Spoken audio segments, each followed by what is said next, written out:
Hey there, Dr. Rich again. I want to take some time to extend the ideas I started in the simple linear regression video that I did a little bit ago. But I wanted to spend a tiny bit more time on the intuition behind multiple linear regression. So let's take a look at this.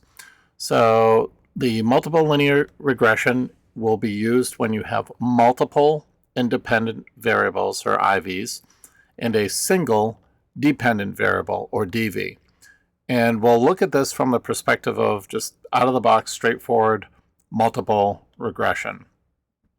Keeping in mind that the type of regression you use is largely based on your data types. And here the assumption is that your DV is continuous, as well as your IVs are also continuous data type, right? So let's start with a model that looks like the following. This is your very simple linear regression, which means you have a single IV right here in the middle with the beta 1 and xi, right? You have y as the dependent variable. Y is usually used as a symbol to indicate the outcome, target, or dependent variable. Here it's called the DV, fine. Then we have the population y-intercept, which is this beta 0 term right here. And then we get into the slope coefficient for your IV, your single IV, right? And then there's always a random error term known as E, that's also epsilon, with a little I there. So that's your simple model. Again, one IV and one DV. But in this particular case, now I want to introduce multiple regression. So multiple linear regression is designed to find a relationship between a dependent variable and two or more independent variables. So one of the examples I'm going to show you is a situation where you'll have two independent variables, a single dependent variable, but you could have 3, 4, 5, 6, many other independent variables. In data science, we work a lot with many variables and a single outcome variable. So here, y is the dependent variable, which I mentioned before. We have x1, x2, and xn. Xn just means however many more independent variables that you have. We still have the beta 0 term, which is the y-intercept, right, if you're looking at a graph. And then you also have beta 1, beta 2, beta n are the slopes of the line. All right, so remember that the goal here of multiple linear regression is to find the values of B0, B1, B2, etc. that minimize the SSE, or the sum of squared errors, between predicted values and actual values of y, right? It's all from a perspective of trying to predict the outcome variable or the dependent variable. Okay, moving on. There's the equation again with some good descriptions of what each of these terms are from looking at this mathematically, which, when you're studying statistics, it's hard to avoid looking at these equations. They're not overly complicated. Relatively straightforward once you stare at them enough to sort of understand what's going on. There are numerous assumptions that we have to check for when we're running multiple regression. And whenever I say multiple regression, I'm referring to multiple linear regression because, of course, like I said before, there's other types of regression that's non-linear. We don't want to deal with that right now. We don't need to do that. But out of the gate here, keeping in mind DV and IVs are all on a continuous scale. The assumption is all continuous data. That's what we're working with right now. They're check for no multi-collinearity between the predictors. So think about it this way. The independent variables, between however many independent variables you have, you should not have a high degree of collinearity, which basically means correlation. You don't want your independent variables to be highly correlated.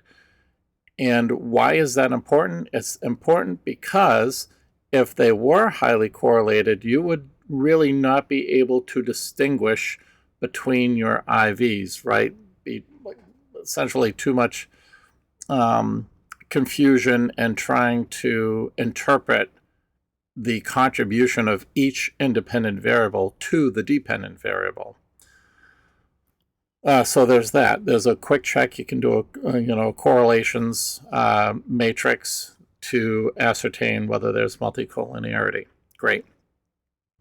Also, because it's linear regression or multiple linear regression, we're assuming a linear relationship between these variables. As one goes up, the other goes up, or there's a direct linear relationship between the variables. We also need to check for normality, especially the residuals. So what are the residuals? Residuals should be normally distributed, and these are essentially the differences between the observed values in the data and the predicted values. So you can check for this pretty easily by using a QQ plot or a PP plot, and that'll show you, there's a example of one of these in the previous video for linear regression. And you can also run it statistically by using the I can never say this name, so forgive me, Kolmogorov-Smirnov test, the KS test, right? Usually we just say KS test. That's true. I just remember that. Also, assumption for sample size. You don't want to find yourself in a situation where you have too few samples or respondents in your survey, right? For multiple regression, the bare minimum is at least 20 cases per independent variable. So you have two independent variables that says essentially 40 cases. But that is a true absolute minimum. More is better. Most students, if you're doing this and approaching this correctly, will have far more than 100 respondents in your data, because you want to be able to generalize your findings. More data is always better in this case.